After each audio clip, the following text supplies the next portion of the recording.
Jets have a chance to start 3-0 for the first time since 2004, the last year that they won a playoff game. Hey, how are you, folks? Jason Horowitz, NFL.com's Pat Kirwan. Glad to be with you on the NFL Preview Show presented by Tyson Anytizers. And, Pat, they're welcoming the Titans, who they beat last year the week after they went to Foxborough and beat the Patriots. They're coming off a win against the Patriots. What has been the most impressive thing about this 2-0 starts for the Jets? Well, they talked about their defense. They claim they're going to be a very good defense, and they've lived up to their own billing. And they're the #1 defense right now in the NFL, and they're stingy, giving up 240 yards a game. They're very aggressive, and they've got good key players at the corner position. And they don't even have Calvin Pace yet. 2 weeks from now, we're going to be talking about the return of Calvin Pace and adding that dynamic. What about the play of Mark Sanchez, Pat, and the way he has not necessarily been spectacular in week 2? He wasn't that, but the way that he has held his own and done what he has to do. Well, I'm very impressed with Mark Sanchez. Now, he's going to have some bumps in the road, and he might have one this week, but so far, so good.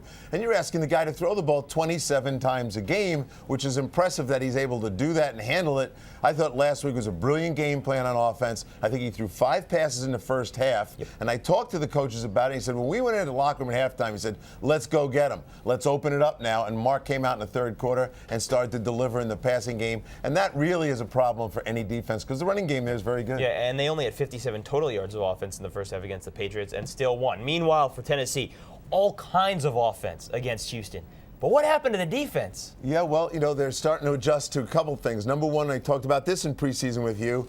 They're still really, really good up front without Albert Haynesworth. But the back end to me is a problem. So teams that will come out in 3 wide receiver sets and force you in a nickel defense, you find places to throw the football. They are struggling to stop the pass. They're last in the NFL against the pass, which is not a Jeff Fisher-style defense. They need a little bit more help up front with the pass rush pressure. But we thought that Van Bosch would struggle without Albert Haynesworth, and he has. Yeah, what about them on offense here, Pat? Can they run the football against this Jets defense? Well, heck, did you see Chris Johnson last week? That was unbelievable. Yeah. And what he did at 12 yards a carry, that's not going to happen every week.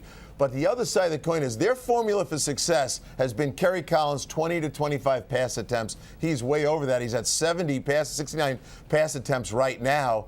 So at 35, they were too much pass. They need to get back into the run mode, and they have the offensive line to do it. And I think we're going to see it this week. Can they protect? Because Brady was hit 23 times by the Jets, or hurries 23 by the Jets last week. Yeah, I think Tennessee has a better offensive line. They are better at the tackles than the Patriots are at the tackles. And Roos and company will do a much better job of protecting Kerry Collins. But Kerry Collins is going to be coming off play action, more rhythm pass off the run game. I think we'll see a lot of inside, between the tackles, run tech. He's got to take care of the ball better. Last year, 8 turnovers the whole season. This year, already 3 for Kerry Collins, including the one he fumbled away that ended the game against Houston.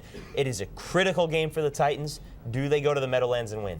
Yeah, I do. I think this is a game. I'm not going to call it a trap game. We are talking about the Titans that won the most games in the NFL. 13 games a year ago. But I can't imagine the Tennessee Titans 0-3. And they can look back and say we should have won the Steeler game, but they didn't win the Steeler game. And they played great in that game. They're going to come in here and play the way they did against the Steelers. Hold that thing down to the 10-13 mark and go after Sanchez. Now, Sanchez is going to find out that the run game's going to struggle here. It's not going to be as good as it was, and he's going to have to throw the ball maybe 30 times, and that's where I think the Titans are going to take some advantage and get to him. So I like Tennessee in this game, low scoring and close. And you like Sanchez for the first struggle of the year? I think so. That was a big emotional win last week. To come off that and regroup for a team that's like a hornet's nest right now, I think is going to be tough. All right, it's 1 p.m. Eastern on CBS. For more on this game, stay with CBSSports.com. That'll do it for the NFL Preview Show presented by Tyson Anytizers, the meaty Good Man Snack. For Pat Kirwan, I'm Jason Horowitz. Take care, folks.